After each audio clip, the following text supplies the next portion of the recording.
আজকে রেসিপি একেবারে সাদাসিধাভাবে তৈরি করব, কিন্তু খেতে হবে একেবারে দুর্দান্ত।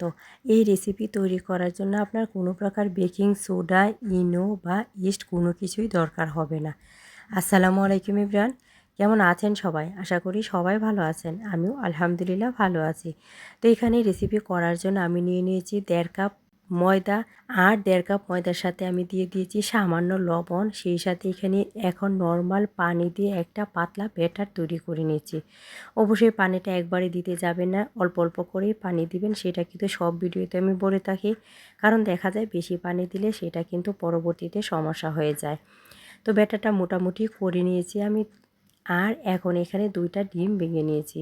ডিমটা যদি ফ্রিজে রাখেন তাহলে কিন্তু ফ্রিজ থেকে বের করে সরাসরি ব্যবহার করতে পারবেন। তো এখন আমি এটাকে একেবারে ভালোভাবে ফাটিয়ে নিচ্ছি। তো ভালোভাবে ফাটিয়ে নেওয়ার পর আমি যে আগে থেকে ব্যাটারটা তৈরি করে রেখেছি সেই ব্যাটারে এটা দিয়ে দিব। আমি এখানে 1.5 কাপ ময়দার সাথে 2টা ডিম ব্যবহার করেছি। আপনারা কিন্তু চাইলে সেই পরিমাণ অনুযায়ী ব্যবহার করতে পারেন। আর এখানে আমি এটা ময়দা দিয়ে করতেছি, চাইলে আপনারা কিন্তু এটা প্যাকেট আটা দিয়েও করতে পারবেন। তো ভালোভাবে কিন্তু মিশিয়ে নিয়েছি। তো মিশিয়ে নেওয়া হয়ে গেলে এখন আমি এখানে দিয়ে দেবো রান্নার তেল। আর তেলটা কিন্তু স্কিপ করবেন না, অবশ্যই দিবেন। এতে করে নাস্তাটা হবে নরম তুলতুলে। তো আপনারা কিন্তু এটা চাইলে 2 দিন পর্যন্ত রেখে খেতে পারবেন, কোনো প্রকার শক্ত হবে না। এই তেলটা দেওয়ার কারণে কিন্তু নাস্তাটা অনেক বেশি তুলতুলে হবে।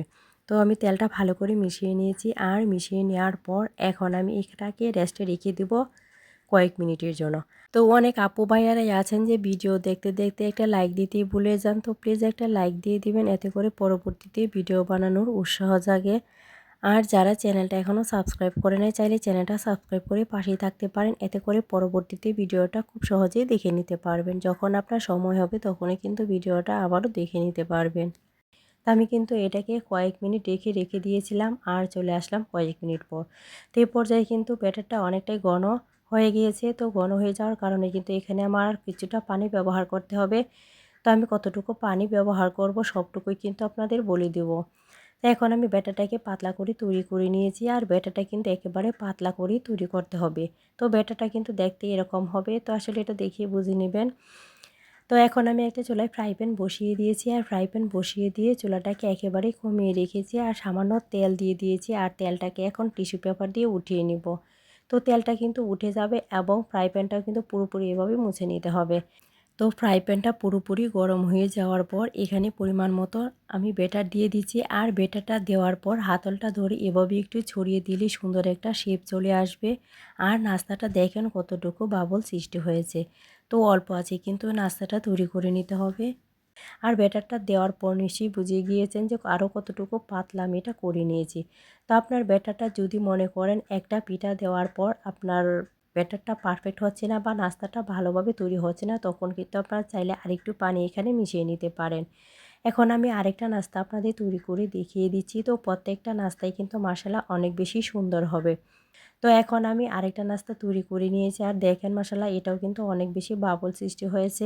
আর এই নাস্তাটা কিন্তু উল্টাতে হবে না, একটা সাইড যখন হয়ে যাবে আর উপরটা যখন পাতলা ব্যাটারটা শুকিয়ে যাবে, কাঁচা ভাবটা চলে যাবে, তখনই কিন্তু নামিয়ে নিতে পারেন।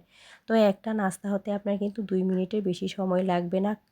তেল ছাড়াই কিন্তু সুন্দর মজার একটা নাস্তা তৈরি করে নিতে পারবেন।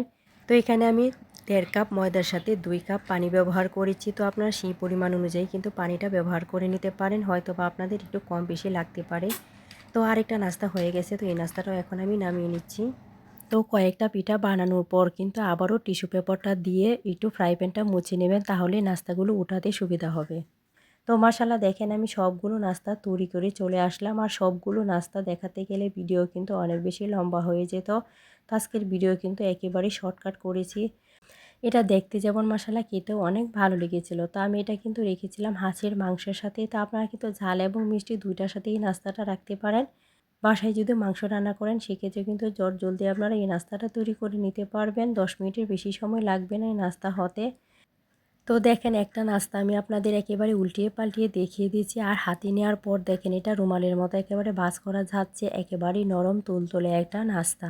তো এত সহজে একটা নাস্তা ছোটো বড়ো সবাই কিন্তু তৈরি করতে পারবেন, কিন্তু সেই ক্ষেত্রে কিন্তু ব্যাটারটা পাতলা করে তৈরি করতে হবে। আবারও বলে দিচ্ছি। তো ভালো থাকবেন, দেখা হবে অন্য কোনো ভিডিওতে। সে পর্যন্ত আল্লাহ হাফেজ।